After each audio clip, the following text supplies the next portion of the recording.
네, 오늘은 오문과 육문을 합니다. 오문은 오문, 하나님 한 분 외에 다른 하나님이 있습니까? 라고 나오고요.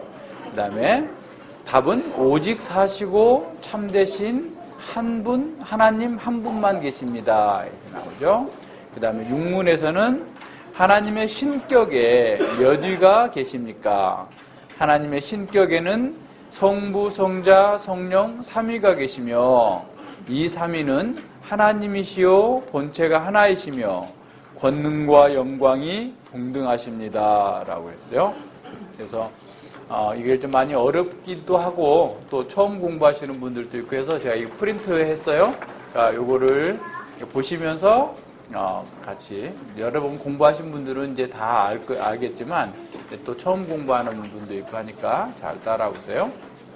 자, 우리가 지난 시간에는 하나님의 속성에 대해서 공부했어요. 그래서 하나님의 속성은 공유적 속성과 비공유적 속성이라고 그랬죠. 그래서 비공유적 속성은 오직 하나님께서만 가지고 계신 속성을 얘기하는 거고, 공유적 속성은 우리도 조금은 있는, 하나님께서 갖고 계신 그 속성의 몇 천만 분의 1 정도 있는 그런 것들을 우리는 공유적 속성이라고 그랬어요. 그래서 이제 하나님을 아는 방법은 하나님께서 어떤 성품, 어떤 속성을 가지셨는가, 그리고 하나님께서 어떤 일을 하시는가에 대해서 공부하는데, 이제 다음 주부터는 하나님께서 어떤 일을 하시는가에 대해서 공부하지만, 이번 주 오문과 육문에서는 하나님의 존재 자체가 어떻게 존재하시는가에 대해서 공부할 수 있어요. 그러니까 이제 하나님은 무한하시고 영원은 자존자시기 때문에 또 우리는 정말 유한하고 너무나 부족하기 때문에 하나님을 알 수가 없어요. 그래서 하나님께서 계시해 주시는 것만큼만 우리가 알 수 있기 때문에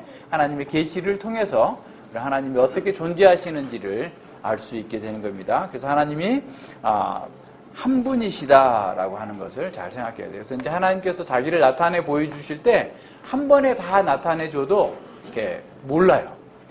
그러니까 이제 지난주에 어떤 중국에 계신 어떤 성도님하고 통화를 했는데 그 성도님이 그러는 거예요. 목사님이 좀 두렵다는 거예요. 무서워졌대요. 그래서 왜 그래요? 그랬더니 자기가 전에 목사님에 대해서 잘 모르고 너무 많이 까분 것 같대. 그게 무슨 말입니까? 그랬더니 자기의 창세기를 다시 공부를 하는데 지금 선악을 알게 되는 그 인간에 대해서 공부하는데 어떻게 인간에 대해서 그렇게 속속들이 잘 알고 계시는지, 자기가 그렇게 말할 때 자기에 대해 다 알고 계셨으면서도 다 이렇게 참고 인내하면서 얘기해 주신 것에 대해서 좀 놀랍기도 하고 부끄럽기도 하고 뭐 그렇다고 해서, 내가 당신보다 그렇게 아는 것은 내가 나의 부패함을 더 많이 알기 때문에 그러니까 전혀 걱정하지 마시라. 당신보다 내가 더 나의 부패성을 더 많이 알고 죄를 많이 알기 때문에 조금 더 아는 거니까 그것 때문에 뭐 우리의 교제가 단절되는 일은 없어야 된다라고 얘기를 했는데, 자, 우리는 비슷한 성품을 갖고 있으니까 조금씩 알 수가 있어요. 그죠? 근데 동일한 말씀을 들어도 우리가 한 번에 다 몰라요. 그죠? 전에 똑같이 했는데도 이번에 보니까 또 새로운 거죠. 그러니까 하나님께서도 우리에게 하나님 자신 한 번에 짠 하고 보여주셨어 할지라도 우리는 하나님을 알 수가 없어요. 우리가 아는 것만큼만 아는 거예요. 그래서 하나님께서는 점진적으로 계시를 해주세요. 그러니까 역사 가운데에서 하나님께서 이제 창조로부터 시작해가지고, 자, 또 한번 그림을 그려볼까요? 자, 창조, 그리고 이제 예수님의 재림, 그죠? 예수님의 다시 오심이에요. 재림이라는 것은 재림 때 이제 하나님 나라가 극치에 이르게 되죠. 네, 하나님 나라가 극치에 이루어지게 될 때까지 하나님께서는 자기를 이렇게 계속해서 나타내 보여주셨어요. 우리에게 계속 보여주셨는데 우리는 다 알지 못했어요. 계속 모르죠. 근데 이제 이 계시가 점점 이렇게 증가가 되잖아요. 많아지잖아요. 그죠? 네, 그래서 이제 더 충만하게 알게 되는데, 그때가 이제 가장 큰 사건이 어떤 거냐면 십자가 사건이에요. 예수님의 십자가 사건, 그리고 오순절 성령 강림, 그죠? 성령 강림 사건. 근데 이제 그동안에는 삼위일체 하나님이 하나님의 존재가 하나님은 한 분인데 삼위로 존재하신다. 세 위격이 있으시다. 세 위격. 세 분의 위격이 있다라는 거예요.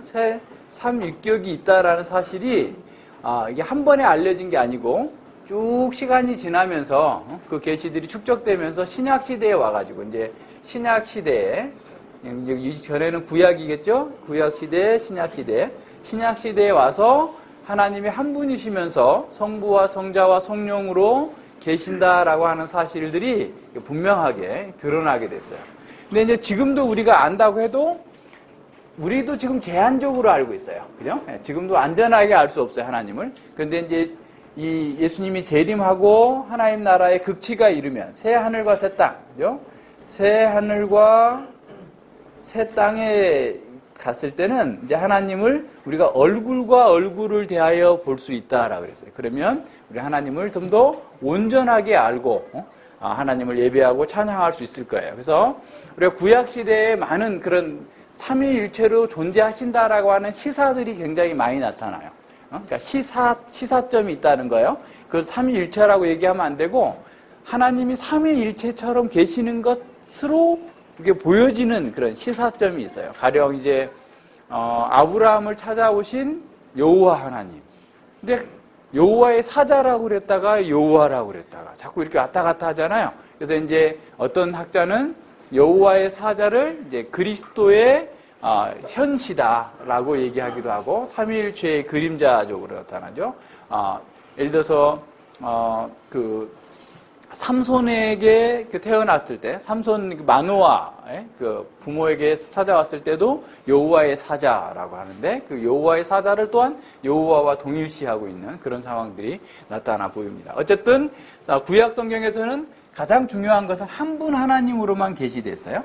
근데 이 한 분 하나님이 이제 신약에 와서 새 위격을 가지고 계신 분이다라고 하는 사실이 명확하게 드러난 거예요. 그래서 한 분 하나님이세요. 참 하나님은 한 분 하나님이신데 그 하나님 안에 새 위격으로 계시다라고 하는 사실들을 잘 이해해야 돼요. 근데 이게 우리 이성으로 잘 이해가 안 돼요. 많은 이단들은 어떻게 생겨났냐면 자기 이성으로 이걸 이해하려다 보니까 이제 이단이 되는 거예요. 그래서 우리는 그렇게 이성으로 이해하지 못해. 우리가 다 이해할 수 없어요. 하루살이는 하루만 사는지 모르겠어요. 그죠? 하루만 살 수 있잖아요. 하루살이니까 하루 산다고 그죠? 하루 사는 하루살이가 어제 눈 오는 날 살았다고 그러봐요. 세상은 눈만 오는구나. 그러다가 끝났겠죠. 그죠? 비 오는 날에 산 하루살이는 세상은 비만 오는 거야. 이렇게 생각하겠죠? 장님 코끼리 만지기 식으로 우리는 하나님에 대해서 다 알 수 없어요. 그리고 하나님의 존재 그 자체는 세상의 그 어떤 것으로도 유비가 없어. 비슷한 게 없어요. 하나님의 존재하심은 그 본질 그 자체는 하나님께서 만드신 그 어떤 것으로도 이렇게 설명하거나 동일하게 할 수가 없어요. 가장 하나님 가까운 게 누구겠어요? 사람의 사람. 하나님의 형상으로 지음받았는데 그럼에도 불구하고 하나님의 그 영원하시고 무한하신 그 하나님의 모든 것들을 사람이 담아내고 알아낼 수가 없어요. 그래서 이제 흔히 어떤 사람들이 말하기를 유한한 것은 무한을 담을 수가 없다.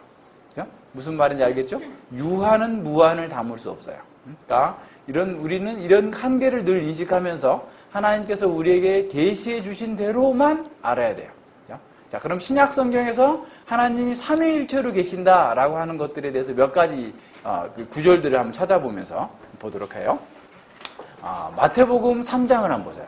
마태복음 3장에 보면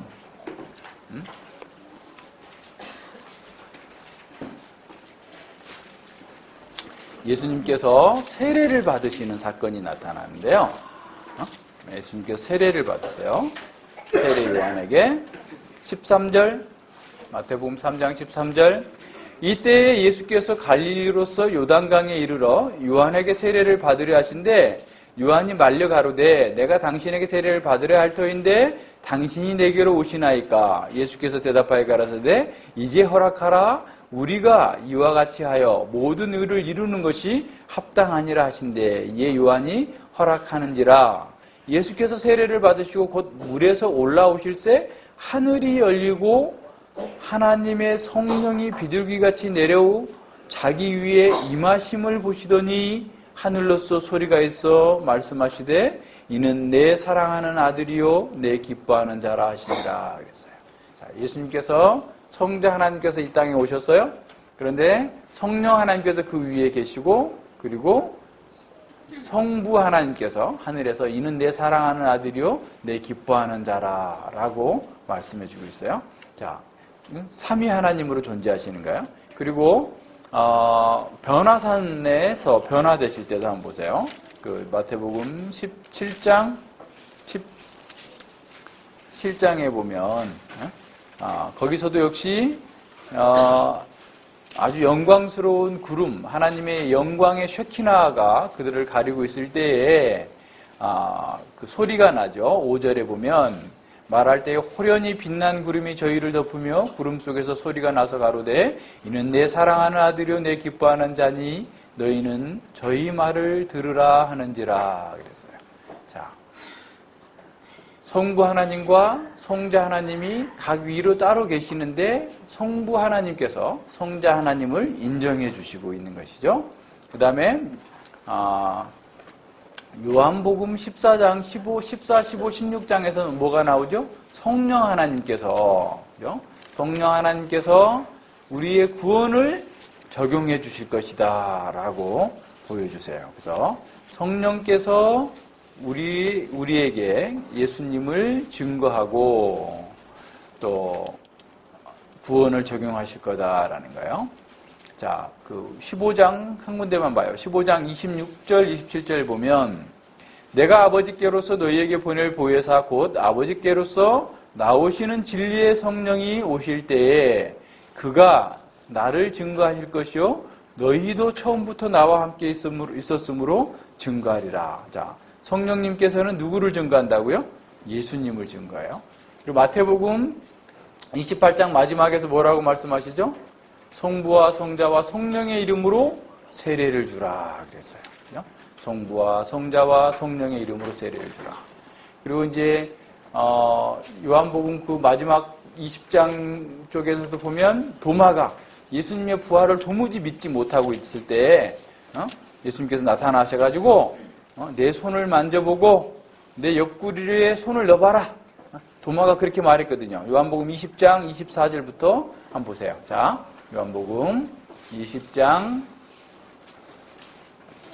24절부터 12 제자 중에 하나인 디두모라 하는 도마는 예수 오셨을 때 함께 있지 아니한지라 다른 제자들이 그에게 이르되 우리가 주를 보았노라 하니 도마가 가로되 내가 그 손에 못자국을 보며 내 손가락을 그 못자국에 넣으며 내 손을 그 옆구리에 넣어보지 않고는 믿지 아니하겠노라. 도마는 굉장히 현실적인 사람이에요. 이성적인 사람이에요. 네. 현성이 같은 사람일 수도 있어요. 만져봐야 나는 믿겠습니다. 이렇게 한 거예요. 누가 옆에서 친구들이 얘기하니까. 그랬더니 예수님께서 나타나셨어요. 여드레가 지나서 8일이 지나서 제자들이 다시 집에 있을 때에 도마도 함께 있고 문들이 닫혔는데 예수께서 오사 가운데 서서 가라사대 너희에게 평강이 있을지어다 하고 도마에게 이르시되 예수님 다 듣고 계셨네. 도마에게 이르시되 현성이 봐요. 뭐라고 그러셨어요? 내 손가락을 내밀어 내 손을 보고 내 손을 내밀어 내 옆구리에 넣어보라. 그래서 그리하고 믿음 없는 자가 되지 말고 믿는 자가 되라. 이렇게 예수님께서 친절하게도 도마의 믿음 없음을 책망하지 않고 그래 너가 봐야지 만져봐야지 알겠다고 부활한 거지 그래야지 믿겠다고 그러면 한번 좋아해봐. 이렇게 하시고 난 다음 그렇게 하시자 도마가 확인했어요. 정말 그 예수님인 걸 확인했어요. 도마가 대답하려 28절에 가로되 나의 주시며 나의 하나님이십니다. 그랬어요. 자, 예수님이 주님이시고 여호와시고 나의 하나님이시다 그런 거예요. 아도나이 여호와라는. 그러니까 감히 만약에 예수님이 하나님이 아니시다면 그냥 인간이다면 이런 참담한 말을 듣고서 가만히 있으면 안 되는 거죠. 그죠? 네. 그리고 요한복음에는 7번의 에고에이미라는 말이 나와요. 이 에고에이미라는 말이 여호와라는 말이에요. 헬라어로 에고에이미. 나는 무엇이다. 나는 여호와다라고. 그래서 막 이 말을 들을 때마다 유대인들은 돌을 들어가지고 예수님을 죽이려고 그래요. 참담하다. 자기가 사람이 돼가지고 감히 하나님이라고 하다니라고 하는 거죠. 그래서 예수님은 하나님이세요. 참 하나님이시고 또 참 인간이셔야 돼요. 자, 그래서 이 신약 성경에 보면 걔도 많아요. 예를 들어서 고린도후서 13장 보세요. 고린도후서 13장에 우리가 잘 알고 있는 축도, 바울의 축도에 나오죠. 주 예수 그리스도의 은혜와 하나님의 사랑과 성령의 교통하심이 너희 무리와 함께 있을지어다 그랬어요. 성령이 말씀하시되, 예수님께서 말씀하시되, 하나님께서 말씀하시되 동등한 권위를 가지고서 가르치고 있어요. 그래서 하나님은 삼위 하나님으로 얘기하죠. 이 세상에는 유일신을 믿는 종교가 딱 세 종교가 있어요. 유대교하고 이슬람하고 기독교가 있는데, 이슬람과 그 유대교는 단일신교예요. 오직 기독교만이 삼위일체 하나님으로 믿어요. 그래서 그 삼위일체 하나님의 그러면 어떤 건가? 그걸 잘 생각해 봐요. 우선 잘못된 것부터 한번 생각해 봅시다. 어떤 사람들은 삼위 하나님이라고 그랬으니까, 이 퍼슨이라고 그랬으니까, 세 분 하나님이다 라고 얘기하는 거죠. 세 분 하나님이 되면 어떻게 되겠어요? 세 신이죠. 유일한 신이 아니고, 그죠? 그래서 삼신론 이렇게 되는 거예요. 그래서 세 분 하나님이라고 생각하는 사람들이 있어요. 그건 이단적인 거예요. 그건 잘못 생각한 거예요. 그러니까 삼신론 잘못된 거고요. 또 어떤 사람들은 삼신론이 있고, 그러니까 세 분으로 각자를 강조하는 거예요. 또 하나는 이제 양태론이라고 하는 이단이 있는데요. 좀 어렵죠? 그러니까 그 모양과 그 형태만 바뀐다라는 거예요. 가령 물이 있잖아요. 물이 영상에서는 물이고, 그리고 영하로 내려가면 얼음이 되고, 그리고 이게 또 다시 물이 돼서 온도가 높으면 100도씨 넘어가면 기체가 되잖아요. 수증기가 되죠. 이렇게 되는 것처럼 원래 한 하나님인데 구약에서는 물처럼 한 성부 하나님으로 나타났고, 예수님께서 십자가에 못 박히실 때는 그냥 이렇게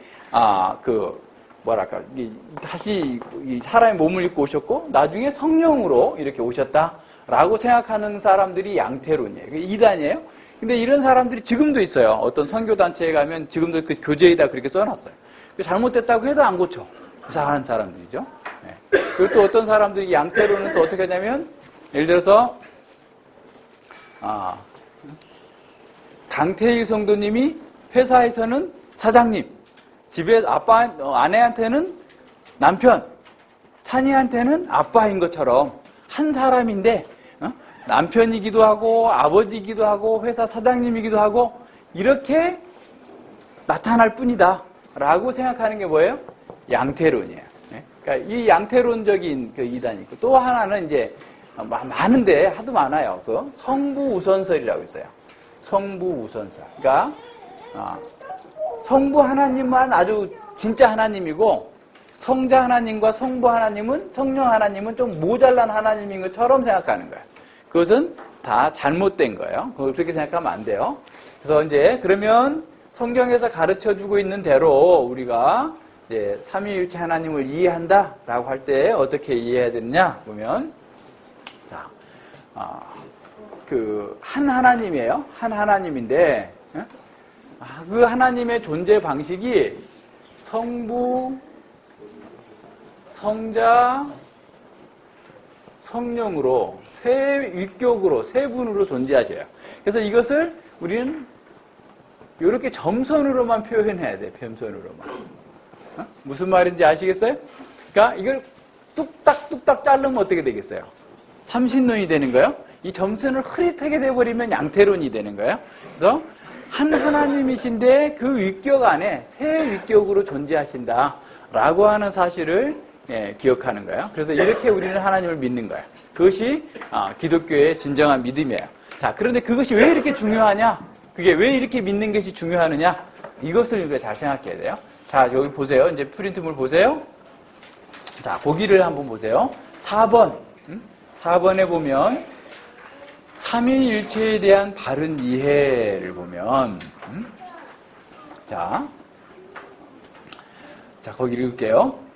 오직 한 하나님이 계시는데, 그게 전제예요. 그는 이 세상의 그 어떤 것과도 유비되지 않으시는 아주 독특한 존재 방식을 가지셔서 그 한 하나님이 성부, 성자, 성령 삼위로 존재하신다라고 이해해야 돼요. 그러니까 하나님께서 존재하시는데 성부, 성자, 성령 삼위로 존재하신다라고 하는 사실을 이해하고 믿어야 된다라는 거예요. 자, 그런데 그러므로 성부, 성자, 성령은 그 존재와 영광과 권세에 있어서 동등하시며 동일 본질을 가지고 계셔서 한 하나님이 계신 거다. 자, 밑줄 치세요, 거기. 성부, 성자, 성령은 그 존재와 영광과 권세에 있어서 동등하시며 동일 본질을 가지고 계셔서 한 하나님으로 계시는 것이다. 이게 핵심이에요.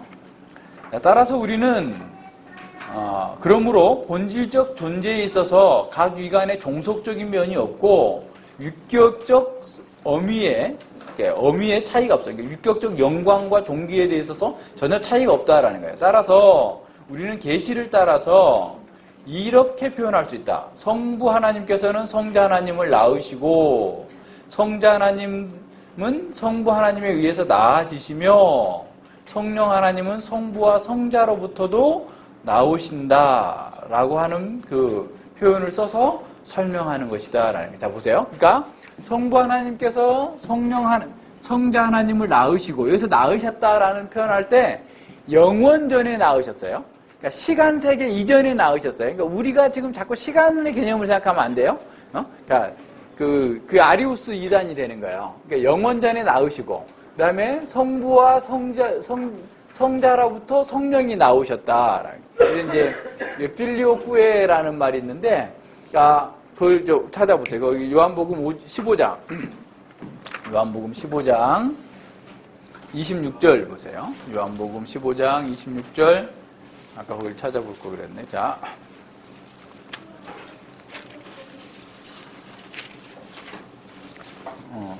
그죠? 여기 나오죠? 자, 아까 우리가 읽었던 그 부분이에요. 뭐죠? 내가 아버지께서로서 너희에게 보낼 보혜사 곧 아버지께서 나오시는 진리의 성령이, 그래서 아버지께서도 보내시지만 내가 너희에게 보내실 성령이에요. 그죠? 그가 나를 증거하실 거라 그랬어요. 그래서 오늘 우리가 보게 될 사도행전 16장 그 6절 보세요. 사도행전 16장 6절에도 성령이라고 해놓고 또 예수님의 영이라고 표현하고 있어요. 6절, 7절, 16장 6절과 7절.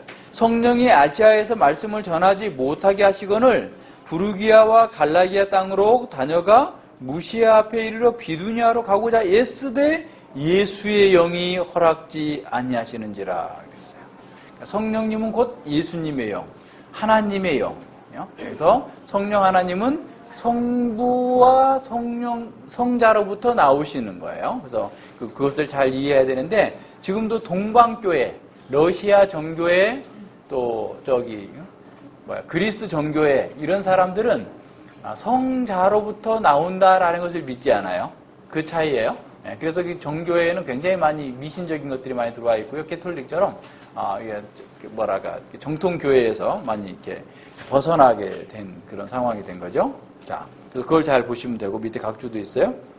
자, 하나님께서 자신을 점진적으로 계시하셔서 우리는 신약에서야 비로소 온전히 인식할 수 있지만 이 삼위는 구약에도 있었고 때때로 비록 그림자적 형태이긴 하지만 그런 시사가 있는 계시도 있었다라는 거죠. 앞서 제가 얘기했던 것. 그리고 이 삼위일체의 관계는 사실상 하나님이 계시면서 계속해서 있어온 관계인 거죠. 갑자기 생겨난 게 아니라 하나님 존재가 원래 그렇게 존재하셨었던 거예요. 그래서 하나님께서 영원전부터 삼위일체로 존재하신 하나님을 우리는 본체론적 삼위일체라고 말하고 또는 존재론적 삼위일체라고 하며 하나님께서 역사 가운데서 어떤 자신의 일을 이루어 가시면서 보여주신 것이 경륜적 삼위일체라고 하는 거예요. 자, 그러니까 무슨 말이냐면 하나님은 이렇게 본질적으로 이렇게 존재해요. 본질적 또는 존재론적 하나님의 존재가 존재론적 삼위일체라고 한다면, 자, 이 하나님께서 이제 우리를 구원하시기 위해서 성부 하나님께서는 뭘 하셨다고 우리 생각하죠? 우리 성경에 나오죠? 작정하시고, 또 창조하시고, 섭리하신다. 뭐 이런 하나님의 일로, 성부 하나님의 일로 돌려지고 있어요. 성자 하나님은 어떤 일 하세요? 우리의 구원을 위하여서, 그죠? 구원을 위하여서 이 땅에 오셔서 성육신 하시고부터 시작해서 십자가에 못 박혀 죽으시고 부활하시고 그리고 승천하셔서 이제 온 세상을 다스리는 왕으로 계신다. 자, 이게 성자 하나님의 하시는 일. 성령 하나님께서는 이 성부와 성자께서 이루신 그 구원 사역을 우리에게 적용하시는 거죠. 적용하시는데 우리에게 교회를 세우시고 또 구원의 그 능력과 영광을 우리에게 적용해 주시는 거예요. 그래서 이제 역사 가운데서 성부 하나님께서 이렇게 일을 하셔서 자기를 나타내셨고 성자 하나님께서 나타내셨고 성령 하나님께서 나타내셨어요. 그래서 이제 역사 가운데 나타나 있는 삼위일체를 통해서 우리는 원래 하나님께 이렇게 존재하시는구나 라는 사실을 알게 되죠. 그래서 역사 가운데 드러난 삼위일체를 뭐라고 그러냐면 경륜적 삼위일체라고 하는 거예요. 경륜적 삼위일체. 자, 경륜적 삼위일체. 역사의 경륜을 통해서 하나님께서 자기 자신을 드러내셨다라는 거죠. 그래서 이 경륜적 삼위일체를 통해서 하나님께 이렇게 역사 가운데 존재하시는 것을 통해서 우리는 원래 존재론적 하나님 이렇게 존재하신다라는 사실을 알고 하나님께 이렇게 존재하시기 때문에 역사 가운데 이렇게 자신을 드러내신 거예요. 그래서 경륜적 삼위일체는 존재론적 삼위일체를 알아볼 수 있는 그 답이 되는 거고 존재론적 삼위일체는 경륜적 삼위일체의 근거가 되는 거죠. 그래서 그런 부분들을 잘 이해하면 돼요. 그래서 경륜적 삼위일체가 뭐고 존재론적 삼위일체가 뭔지. 그래서 이제 경륜적 삼위일체는 에베소서 1장 3절부터 16절까지 아주 잘 드러나 있어요. 그래서 성부 하나님께서 택하시고 작정하시고 그리고 창조하셔서 우리에게 어떤 일을 하셨고 그 다음에 성자 하나님께서 어떤 일을 하셨고 성령 하나님께서 어떻게 하셨는지가 아주 잘 드러나 있는 거죠. 그래서 그런 내용들을 알고서 하나님께서 그렇게 존재하신다라는 사실을 알게 되는 거예요. 자, 5번 보세요. 삼위일체 교리의 중요성 나오죠. 교회는 삼위일체 교리에 왜 그렇게 큰 관심을 가지고 있을까요? 성자와 성령의 온전한 신성을 주장하는 것이 왜 그렇게도 중요합니까? 그거 몰라도 되지 않겠어요? 막 복잡한데 이해가 잘 안 되는데? 라고 흔히 생각할 수 있는데 그렇지 않다라는 거예요. 왜냐하면 이 교리에 기독교 신앙의 핵심이 있기 때문입니다. 첫째는 대속의 문제가 되는 거예요.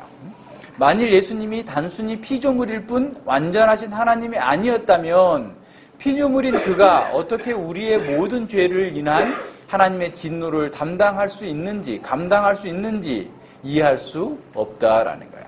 그렇죠? 아무리 위대하다 해도 그것은 피조물이기 때문에 우리를 구원할 수 없다라는 거예요. 두 번째, 만일 성자의 신성을 부인한다면, 예수님의 신성을 부인한다면 믿음으로 의롭게 된다는 가르침에 문제가 생기는 거죠. 자, 만일 예수님이 온전하신 하나님이 아니라면 정말로 우리를 구원할 수 있는지 의문을 갖게 되는 것은 당연합니다. 그렇죠? 그래서 우리가 구원을 위해서 피조물을 의지하는 것이 되기 때문에 그런 것이죠. 자, 이런 면에서 잘 생각해야 돼요. 그래서 여호와 증인들은 예수님을 그냥 인간이라고 생각해요. 도덕 선생처럼 생각해요. 그래서 예수님을 믿어서 구원 얻는 게 아니라 자신들이 열심히 율법을 지켜서 구원 얻어야 될 것처럼 얘기하고 있는 거죠. 잘못된 거죠. 이단이에요. 자, 세 번째 보세요. 만일 예수님이 무한하신 하나님이 아니라면 우리가 그에게 기도하고 예배할 필요가 있는가? 우리는 헛되게 예배하고 있는 거죠. 피조물을 예배하고 있는 거죠. 무한하시고 전지하신 하나님 말고 누가 우리의 예배를 받기에 합당하단 말입니까? 만일 예수님이 단순히 인간이라면 그가 아무리 위대하다 해도 그를 예배하는 것은 우상 숭배가 될 것입니다. 그러므로 신약은 그렇게 하라. 어떻게 하라고요? 예수님을 예배하라 라고 가르치는 거예요. 그래서 요한계시록 4장에서는 성부 하나님께 대한 예배 장면이 나오고 천상의 장면이에요. 그리고 5장에서는 성자 하나님에 대해서 어린 양에게 예배하는 장면이 나오는 그 상황인 거죠. 자, 넷째, 만일 누가 그리스도는 피조물이지만 우리를 구원했다고 가르친다면 이 가르침은 구원의 공적이 하나님이 아닌 피조물에게 돌리는 것이 되고 맙니다. 그렇게 되면 창조주가 아닌 피조물을 잘못 경배하는 것이 되는데 이는 성경이 절대로 용납하지 않는 바입니다. 그렇죠? 다섯째, 하나님의 독립성과 개인적인 성품에 문제가 생깁니다. 그러니까 하나님께서 자존하신 분인데 자존하시지 않는 것이거나 또는 하나님의 인격성이 없는 것이 된다는 거죠. 만일 삼위일체가 없다면 창조전 하나님의 존재 안에 상호 간의 관계가 없다는 의미이고, 만일 개인적인 관계가 없다면 하나님이 어떻게 인격적인 분이 되실 수 있고 창조 세계 없이도 존재할 수 있게 있는지 그것에 대해서 이해할 수 없게 된다라는 거죠. 그러니까 하나님은 상호 내주하시면서 서로 사랑 가운데에서 충만한 내적 교제를 하고 있는데 그런 것들이 다 부인이 된다는 거죠. 그 말이 안 되게 되는 것이죠. 그 다음에 여섯 번째, 우주의 통일성의 문제가 됩니다. 만일 하나님 안에 완전한 다양성과 완전한 통일성이 없다면 우주의 다양한 요소들의 궁극적인 통일성이 가능하다는 생각은 허구가 되고 만다. 그러니까 우주는 통일성이 없이 각자 자기들이 알아서 그냥 살다 보니까 이렇게 된 거야? 라고 생각을 할 수밖에 없는 것이죠. 그러나 그렇지 않다라는 거예요. 분명히 삼위일체 교리는 기독교 신앙의 중추가 됩니다. 그래서 헤르만 바빙크는 뭐라고 그랬어요? 삼위일체의 고백에서 기독교의 심장이 뛴다. 모든 오류와 오해는 이 교리에 대한 잘못된 이해에서 비롯된다라는 거예요. 그래서 이 삼위일체 교리를 잘 이해하라라는. 그래서 이 출력해서 드렸으니까 잘 읽어보시고 하세요. 다음 주에는 외우는 것뿐만 아니라 시험도 볼 거예요. 삼위일체, 존재론적 삼위일체를 설명해 보시오. 현성이 이렇게 물을 수 있어요? 그러니까 집에서도 열심히 하고, 우리 하나님이 어떤 분이신지를 알아야죠. 그죠? 그래야 하나님께 합당한 경배와 찬양과 예배를 드릴 수 있는 거예요. 기도하겠습니다. 하나님 아버지 감사드립니다. 주님께서 저희들에게 은혜 주셔서 주님의 나라와 주님의 영광이 하나님 그 존재 자체로부터 우리에게 흘러나온 이 놀라운 은혜를 보고 알 수 있고 깨닫고 예배할 수 있도록 은혜 주심을 감사를 드립니다.